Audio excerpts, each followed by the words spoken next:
ውድ ቻናላችን ቤተሰቦች እንኳን ወደ ቻናላችን በደና መጣችሁ። ዛሬም ሊቨርፑል የሚመለከቱ የተለያዩ ጉዳዮችን ይዤላችሁ መጥቻለሁ። በዛሬው ዕለት ምን መለከታቸው እንግዲህ ሊቨርፑሎች ዛይር ኤምሪ ላይ ከፍተኛ ፍላጎት አላቸው እየተባለ ነው።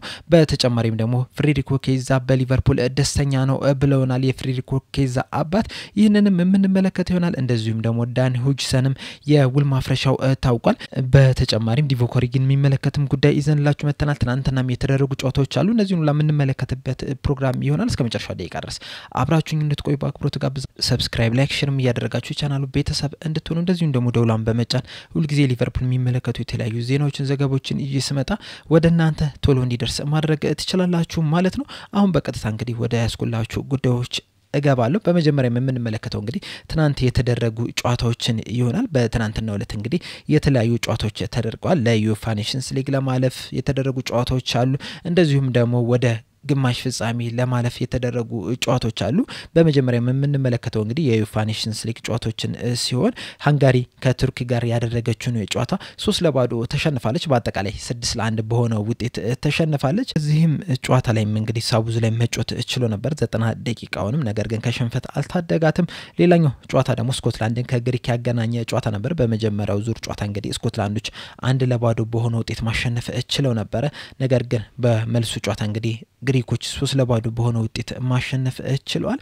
በስኮትላንድ በኩል እንግዲህ ሮበርትሰን እስከ 73ኛው ደቂቃ ድረስ መጫወት ችሏል። እንደዚሁም በግሪክ በኩል ደግሞ ኮስታስ ሲሚካስ ምንም አይነት ደቂቃ መጫወት ያልቻለ ተጫዋች ሆኗል።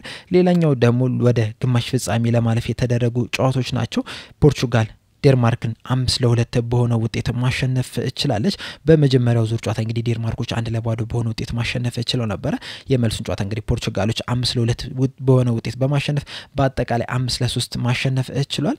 በጨዋታው ላይም እንግዲህ ዲያጎ ጆታ 62ኛው ደቂቃ ላይ በራፋኤል ሊያኦ ተቀይሮ በመግባት ጨዋታውን ማድረግ ይችላል። በዚህ ጨዋታ ላይም እንግዲህ ራሞስ ላስቆጠራት ጎል አመቻችቶ ማቀበል ችሏል። ሌላኛው የተደረገው ጨዋታ ደግሞ ስፔንን ከኔዘርላንድ ያገናኘ ጨዋታ ነበር። በመጀመሪያው ዙር ጨዋታ እንግዲህ ሁለት አቻ በሆነ ውጤት ነበር የተለያዩት። በዚህ በመልስ ጨዋታ ላይ እንግዲህ 3-3 በሆነ ውጤት መለያየት ችሏል። አላፊውንም ለመለየት በተደረገው ፔናልቲ እንግዲህ ስፔኖች 5-4 በሆነ ውጤት በማሸነፍ ወደ ግማሽ ፍጻሜ ማለፍ ችሏል። ቨርጂል ቫን ዳይክም በዚህ ጨዋታ ላይ ሙሉ 90 ደቂቃ መጫወት ሲችል ኮዲ ጋክፖ ደግሞ እስከ 78ኛው ደቂቃ ላይ መጫወት ችሏል። ሌላኛው የተደረገው ጨዋታ ደግሞ ፈረንሳይን ከክሮሺያ ያገናኘ ጨዋታ ነው የነበረው። በመጀመሪያው ዙር ጨዋታ እንግዲህ 2-0 በሆነ ውጤት ክሮሺያ ማሸነፍ ችላ ነበር። በመልሱ ጨዋታ ፈረንሳይ 2-0 በማሸነፍ ሁለት አቻ መሆን ችሏል። ከዛ አላፊንም ለመለየት እንግዲህ የፍጹም ቅጣት ምት ተሰጥቶ ነበር። ፈረንሳዮች 5-4 በሆነ ውጤት ማሸነፍ ችሏል። በዚህም ጨዋታ ላይ እንግዲህ ኮናቴ ምንም አይነት ደቂቃ ማግኘት ያልቻለ ተጫዋች ሆኗል። በአጠቃላይ እንግዲህ ትናንትና የተደረጉ ጨዋታዎች እነዚህን ይመስላሉ። ዛሬም የሚደረግ ጨዋታ አለ። እንግሊዝን ከላቲቪያ የሚያገናኝ ጨዋታ ሲኖር፣ እንደዚሁም ደግሞ ከ21 ዓመት በታች ቡድንም እንግዲህ ከስዊዘርላንድ ጋር የሚያደርገው ጨዋታ ይኖራል።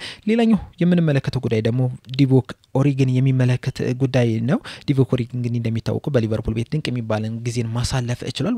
ወሳኝ የሚባሉ ጎሎችን ማግባት የቻለ ተጫዋች ነው። እንደዚሁ ከምናስታውሳቸው ጎሎች መካከል እንግዲህ በ2018-19 ውድድር ዘመን እንግዲህ ቻምፒየንስ ሊግን በመናነሳበት ሰዓት ቶተናም ላይ ያስቆጠራት ሁለተኛ ግብ ትዝ የምትለች፣ እንደዚሁም ደግሞ ፕሪሚየር ሊጉን በመናነሳበት ሰዓት እንግዲህ ወልቭስ ላይ ያስቆጠራት ጎል እንደዚሁ ትዝ የምትለች፣ ኤቨርተን ላይ ያስቆጠራት የመጨረሻ ደቂቃ ግብም እንደዚሁ ትዝ የምትለች። ነገር ግን ከሊቨርፑል ከወጣ በኋላ እንግዲህ አልጋ ባልጋ አልሆነለትም።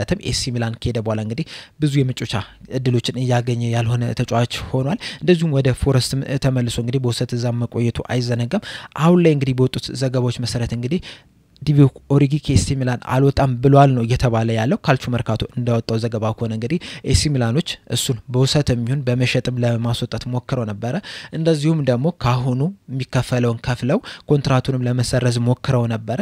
ነገር ግን ዲቮክ ኦሪጊ እንግዲህ ይህንን ነገር ሳይቀበል ቀርቷልና እስከ 2026 ድረስ በዛው በኤሲ ሚላንም እቆያለሁ እያለ ነው የሚገኘውና ኤሲ ሚላኖች እንግዲህ እሱን ማስወጣት ቢፈልጉም ዲቮክ ኦሪጊ ግን አልወጣም ብሏል ተብሏል። በወጡት መረጃዎች መሰረት እንግዲህ አንዳንድ ተጫዋቾች እንግዲህ እንደዚህ ያደርጋሉ አልወጣም ይላሉ። ነገር ግን ደግሞ ኮንትራቱን ለመሰረዝ ሲሞከር ግን ብዙ ጊዜ ኤምቢ አይሉም። ከዚህ በፊትም እንግዲህ በተለያዩ ክለቦች ተመልክተናል። በተለይ ደግሞ አርሰናል እንግዲህ ለዚህ ትልቅ ማሳያ ነው የሚሆነው። ኦብሚያን ጋርም እንደዚሁም ደግሞ ከኦዚል ጋርም ኮንትራታቸውን ቀድሞ በመሰረዝ ነው ያስወጣቸው የሚከፈለውን ከፍለው እና ኤሲ ሚላኖችም እንግዲህ እንደዛ ለማድረግ አሁንም ጥረታቸውን እየቀጠሉ ነው እየተባለ የሚገኘው። ሌላኛው የምንመለከተው ጉዳይ ደግሞ ዲን ሆችሰንን የሚመለከት ጉዳይ ነው። እንደሚታወቀው እንግዲህ ይህ የበርንማውዝ የመሃል ተከላካይ ተጫዋች እንግዲህ በሊቨርፑል ውስጥ በጣም ከሚታዩ ተጫዋቾች መካከል አንደኛው ነው። ከፍተኛ ፍላጎት አለ እሱን ለማስፈረም በተለይ ደግሞ በቨርጂል ቫን ዳይክን ለመተካት ሁለኛ ተጫዋች ነው ተብሎ ነው የሚታመነው። በርግጥ ሊቨርፑሎች ብቻ አይደለም እሱ ላይ ፍላጎት ያላቸው። በቅርብ በወጡ መረጃዎች እንግዲህ ቼልሲዎችም እሱ ላይ ፍላጎት አላቸው፣ ኒውካስሎችም ይፈልጉታል ነው የሚባለው። እንደዚሁም ሪያል ማድሪዶችም እሱ ላይ ፍላጎት አላቸው ነው እየተባለና በጣም ብዙ ትልልቅ ክለቦች እንግዲህ እሱን እየፈለጉት ይገኛል እና በቅርቡ በወጡት መረጃዎች መሰረት እንግዲህ ትናንትናም ፋብሪዞ ሮማኖ ይህንን መረጃ ሲያስተጋባ ነበረ። የዚህ ተጫዋች እንግዲህ የውል ማፍረሻው በይፋ ታውቋል ነው እየተባለ ያለው እና በዚህ መሰረትም እንግዲህ የውል ማፍረሻው 50 ሚሊዮን ፓውንድ ነው እየተባለ ያለው። በርግጥ እዚህ ላይ እንግዲህ የሽያጭ ላይ ጁቬንቱሶች ከዚህ ተጫዋች እንግዲህ 20% ያገኛሉ የሚባሉ መረጃዎች አሉ። እንደዛም ቢሆን ግን 50 ሚሊዮን ፓውንድ እንግዲህ ተጫዋቹን ለማስፈረም የሚበቃ ገንዘብ ነው። ነገር ግን ደግሞ ብዙ ክለቦች የሚያደርጉት ከዚህ በፊትም ሲደረግ እንደነበረው ምናልባትም ከዚህ የበለጠ ክፍያ ሊከፍሉ ይችላሉ። ምክንያቱም እንግዲህ ውል ማፍረሻ የሚከፈል ከሆነ በአንዴ ነው ክፍያውን ሄደህ መክፈል ያለበት ሙሉ ሂሳቡን ማለት ነው። ነገር ግን አንዳንድ ክለቦች ምን ያደርጋሉ ከውል ማፍረሻው በላይ ይከፍሉና 5-6 ሚሊዮን ፓውንድ ጨምረው ነገር ግን ክፍያውን ለ3 አመት ለ4 አመት እንዲረዝም የሚያደርጉበት ሁኔታ አለና ሊቨርፑሎችም እንደዛ ሊያደርጉ የሚችሉበት ሁኔታ ሊኖር ይችላል። ነገር ግን ደግሞ ሊቨርፑሎችን ከመረጠ ነው። ምክንያቱም እንግዲህ ከዚህ በፊት በሰጠው አስቴት እንግዲህ በማድሪድ በመፈለጊ በጣም ደስተኛ ነኝ ሲል ተደምጧል እና ማድሪዶችም እንግዲህ ይፈልጉታል ነው እየተባለ ያለው። ነገር ግን እስካሁን ድረስ አልወሰኑበትም ነው የሚባለው። አሁን ላይ ያለው ቲማቸውም ራሱ ጥሩ የሚባል ተከላካይ አሏቸው ብለው ያምናሉ። እንደዚሁም ደግሞ ሌሎች የሚፈልጓቸው ተጫዋቾች አሉም ነው የሚባለው። አንደኛው የአርሰናሉ ዊሊያም ሳሊባን ነው። እሱንም እንግዲህ ምናልባት ባሁን በሚመጣው ክረምት ካልሆነ ደግሞ ኮንትራቱ ሲያበቃ በነፃ ለመውሰድ አሳብ አላቸው ነው የሚባለው። እንደዚሁም የሊቨርፑልን ኮናቴን ላይ ራሱ ፍላጎት አላቸው ነው የሚባለው እና ሂድሰን ላይም ፍላጎት አላቸው እየተባለ ነው የሚገኙና ምናልባት ከሶስት አንዱ ሊመርጡ የሚችሉበት ሁኔታ አለ። በተጨማሪም ደግሞ በዚህ ክረምትም ምንም አይነት የተከላካይ ተጫዋችም ላይ ያስፈርሙ የሚችሉበት ቻንስ አለ እየተባለ ነው ያለው። ከዛ በተረፈ ግን ምናልባት ሊቨርፑሎች ቀዳሚ ተመራጭ የሚሆኑበት ቻንስ ሊኖር ይችላል። በተለይ ደግሞ ሪቻርድ ሂው ከሱ ጋር ያለውን ቅርበት በመጠቀም ሪቻርድ ሂው እንግዲህ ወደ በርንማውዝ እንዲመጣ ካደረጉት ሰዎች መካከል አንደኛው እሱ ስለሆነ ያንን ቅርበት ተጠቅመው እንግዲህ ሊቨርፑሎች ወደ እሱን ተጫዋች ሊያመጡ የሚችሉበት ቻንስ አለ ነው እየተባለ ያለው። ልጁ እንግዲህ በጣም ወጣት የሚባል ተጫዋች ነው። ገና 19 አመቱ ነው። 20 አመት ራሱ ገና አልሞላውምና ባለ ብዙ ተስፈኛ ተጫዋች ነው። በቅርቡም እንግዲህ ለብሔራዊ ቡድን ለስፔን ብሔራዊ ቡድን ጥሪ ቀርቦለት እንግዲህ ጨዋታዎችን ሲያደርግ ነበርና በጣም ብዙ ተስፋ የሚጣልበት ነው። ትልቅ ቦታ ይደርሳል ተብሎ ከሚጠበቁ ተከላካዮች መካከል እንግዲህ አንደኛው እሱ ነውና ምናልባት ወደ ሊቨርፑል ከመጣ እንግዲህ በጣም ትልቅ ግብአት ነው የሚሆነው። በተለይ ደግሞ ቨርጂል ቫን ዳይክ እንግዲህ አሁን 33 አመቱ ላይ ነው ያለው። ከዚህ በኋላ ብዙ አመት ላይ ይጫወት ይችላል። በተጨማሪም ደግሞ የሱ ቦታ ላይ እንግዲህ ሁነኛ ተተኪ ተጫዋች የለም። ሲቀጥልም ደግሞ ይሄ ተጫዋች እንግዲህ የቀኝ እግር ተጫዋች ነውና ሁለቱም ቦታ ላይ መጫወት የሚችል ተጫዋች ነው። ስለሆነ ሁለቱንም አንድ ላይ አጣምሮ መጫወት የሚቻልበት ሁኔታ አለ። እንደዚሁም ሲቀጥል ደግሞ በአንዳንድ ጨዋታዎች ላይ እንግዲህ ቨርጂል ቫን ዳይክን እያሳረፉ ይሄንን ተጫዋች በቋሚነት ማስጀመር የሚቻልበት ሁኔታ ሊኖር ይችላል። በተጨማሪም ወደ ሊቨርፑል ከመጣ እንግዲህ የሱንና የኳንዛን ጥምረት ልንመለከት እንችላለን። ይሄ ጥምረት ደግሞ ለሊቨርፑል እንግዲህ ለረጅም አመታት አንድ ላይ የሚቆየ ጥምረት ሊሆን ይችላል። ምክንያቱም ይሄ ገና 19 አመቱ ነው፣ ኳንዛ 22-21 አመቱ ነውና ለረጅም ጊዜ ቢያንስ 6-7 እስከ 10 አመት ድረስ ሊሄድ የሚችል ጥምረት ሊሆን ይችላልና ለሊቨርፑል እንግዲህ በጣም ትልቅ ውሳኔ ነው የሚሆነው፣ ትልቅ ግብአት ነው የሚሆነው። ሌላኛው የምንመለከተው ጉዳይ ደግሞ የፍሬዲሪኮ ኬዛን ጉዳይ ይሆናል።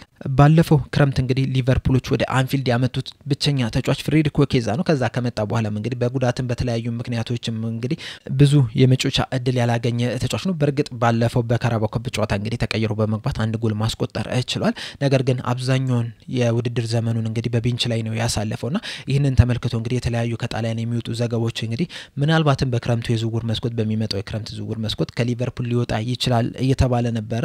እንደዚሁም ደግሞ የተለያዩ የጣሊያን ክለቦች እንግዲህ እሱን ለማስፈረም ፍላጎት አላቸው ነው እየተባለ የነበረው።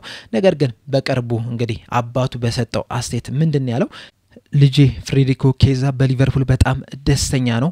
ምርጥ የሚባለው ክለብ ላይ ነው የሚገኘው ቶፕ የሚባለው ክለብ ላይ ነው የሚገኘው እንደዚሁም ደግሞ አሁን ላይ ፕሪሚየር ሊጉን ለማንሳት እንግዲህ እየሄዱ ነው ያሉትና በመጨረሻም እንግዲህ ፕሪሚየር ሊጉን ያነሳለን ብዬ ተስፋ አደርጋለሁ እና እዚህ በመቆየቱም እንግዲህ በጣም ደስተኛ ነው ትልቅ ኦፖርቹኒቲ ነው ያገኘው ብለዋል በተጨማሪም በሰጡት አስተያየት እንግዲህ ምንድነው ያሉት ክረምት ላይ ነግሬው ነበር እንደዚሁም ከልጅነቱ ጀምሮም ስነግረው ነበረው ምክንያቱም እንግዲህ በልጅነቱም እስከ 15 ዓመት ድረስ ብዙ የመጮቻ እድል አላገኘውም ነበርና በልጅነቱም እንግዲህ ጠይቆኝ ነበር ምን ላድርግ ብሎ ነበር እኔም ያልኩት ምንድነው ዝም ብለህ ትሬኒንግ አድርግ ራስ ላይ በደንብ ጠንክረ ሰላም ምንም አይነት ተስፋ አትውረድ ከዛ በኋላ እንግዲህ ያንተ ሞመንቶች ይመጣሉ ብዬው ነበርና በዚህ ሰዓት እንግዲህ እሱ ወደ ሊቨርፑል መምጣቱ ምንም የሚጸጽተው ነገር የለም ከዚህ በኋላ እንግዲህ ራሱ ላይ ጠንክሮ ሰርቶ የተለያዩ እድሎችንም ያገኛል ብዬ ተስፋ አደርጋለሁ ብለዋል ይህንን መስማት እንግዲህ በጣም ትልቅ ነገር ነው በተለይ ደግሞ ለሱ ቅርብ ከሆኑ ምን ያህል ሜንታሊቲው ጠንካራ እንደሆነ የሚያሳይ ነው ምክንያቱም እንግዲህ ብዙ የመጮቻ እድሎችን አላገኘም መጮት በሚገባው ሰዓት ራሱ እድል እየተሰጠው አይደለም ምናልባት ከዚህ በኋላ እንግዲህ ባለፈው በካራባው ካፕ ላይ ባሳየው ብቃት እንግዲህ ከዚህ በኋላ የተለያዩ እድሎችን ያገኛል ብዬ ተስፋ አደርጋለሁ በተለይ ደግሞ ያሰልጣኝ አርነ ስሎት የዘንድሮ ውድድር ዘመን ከተመለከተን አንድ እድል ተሰጥቷቸው እዛ ላይ ጥሩ መንቀሳቀስ ሲችሉ ተደጋጋሚ እድሎችን እየሰጡ ነው የሚገኙት ለዚህ ምሳሌዎች ደግሞ ኤንዶና ኤሊየት ናቸው ከዚህ በፊት እንግዲህ አንድ እድል ነበር ያገኙት በዛ ላይ ጥሩ መንቀሳቀስ ያሳዩ ከዛ በኋላ ተደጋጋሚ ጨዋታዎችን እያገኙ ነው ያሉትና ምናልባት ከካራባው ካፕ ጨዋታ በኋላ እንግዲህ ባሳየው ነገር ከዚህ በኋላ ተደጋጋሚ እድሎችን ይሰጡታል ብዬ ተስፋ አደርጋለሁ በተለይ ደግሞ 9 ቁጥር ቦታ ላይ እንግዲህ በሚፈልገው ያህል ፍሩትፉል ስላልሆኑ ተጫዋቾቹ እዛ ቦታ ላይ ቻንስ ሊያገኝ ይችላል በተለይ በተጨማሪ ዳይሬክት የሆነ ተጫዋች ነውና ቀጥታ ወደ ማጥቃት ላይ የሚያተኩር አይነት ተጫዋች እንግዲህ ስለሆነ ለየት ያለ ዳይናሚክስ የሚሰጥ ተጫዋች ነውና በተጨማሪም ሊቨርፑል ቀድሞ የፕሪሚየር ሊግ ዋንጫ የሚያሳካ ከሆነ ደግሞ ተደጋጋሚ ጨዋታዎችንም በደንብ የሚያገኝ ይመስለኛል በመጨረሻም የምንመለከተው ጉዳይ ደግሞ ዛይ ኤምሪን ጉዳይ ይሆናል ይህ የፒኤስጂ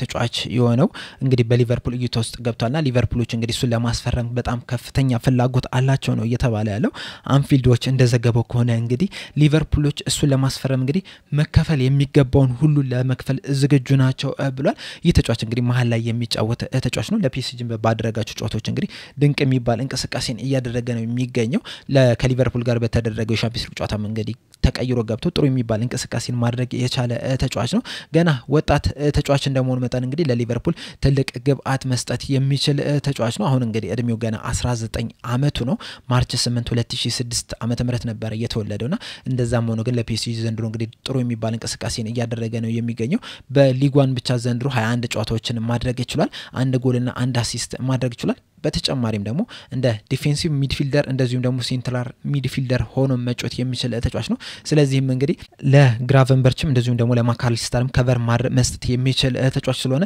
በጣም ከፍተኛ ፍላጎት አላቸው ሊቨርፑል እሱን ለማስፈረም ነው እየተባለ ያለው ገና እድሜው ወጣት እንደመሆኑ መጠን እንግዲህ በጣም ብዙ አመትም እሱን ለመጠቀም ይችላሉ እንደዚሁም ደግሞ ይሸጥ ቢባል ራሱ ከጊዜ በኋላ ከ4 ከ5 አመት በኋላ ራሱ ከፍተኛ ገቢ ማግኘት የሚችሉበት ተጫዋች ነው እንደዚሁም በተጨማሪም ደግሞ አሰልጣኝ አርነ ስሎት እንግዲህ አሁን ባላቸው የመሃል ሜዳ ተጫዋች ገና በደንብ የረኩ አይመስለኝም በተለይ ደግሞ የግራቨንበርች ቦታ ላይ እንግዲህ እሱ ሊተካ የሚችል ተጫዋች ያስፈልጋል እና ገና ወጣት ተጫዋች ስታመጣ ደግሞ ቤንች ላይም ቢሆን ያን ያህል የሚያግሮመረም አይነት ተጫዋቾች አይሆንም በርግጥ ይሄ ተጫዋች እንግዲህ ባለ ብዙ ተሰጦ ተጫዋች ነው ነገር ግን ደግሞ የተለያዩ ቦታ መጮቱ ደግሞ የተለያየ እድሎችን እንዲያገኝ ያደርገዋል እና ሊቨርፑሎች እንግዲህ የመሃል ሜዳውንም ለማጠናከር አስበዋል ነው እየተባለ የሚገኘው ይህ ተጫዋች ቢመጣ እንግዲህ ለሊቨርፑል ስኳድ ጠንካራ እንዲሆን ያደርገዋል የተለየ ፍሌቨር ያለው አይነት ተጫዋች ስለሆነ የተለየ አይነት ጥቅም የሚሰጥ ተጫዋች ነውና ለሊቨርፑል ጥሩ ሊሆን ይችላል ነገር ግን ደግሞ ሊቨርፑሎች በዚህ ክረምት መጀመሪያ የመሃል ተጫዋች ላይ ፎከስ ያደርጋሉ ብዬ ተስፋ አላደረግም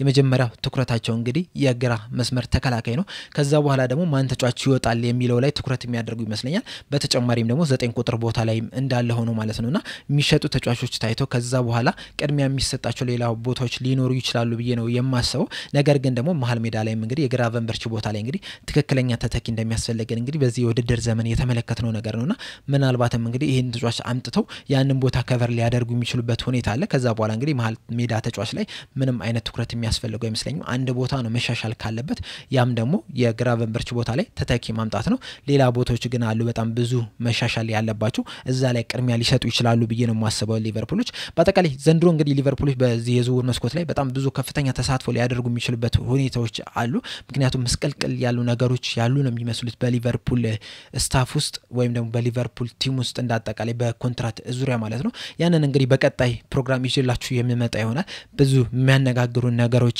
አሉ ያንን ይዤላችሁ የሚመጣ ይሆናል አሁን ግን እዚህ ላይ አበቃው ሰብስክራይብ ላይክ ሼር ማድረግ እንዳትረሱ በቀጣይ በሌላ እስከምንገናኝ ድረስ ቻው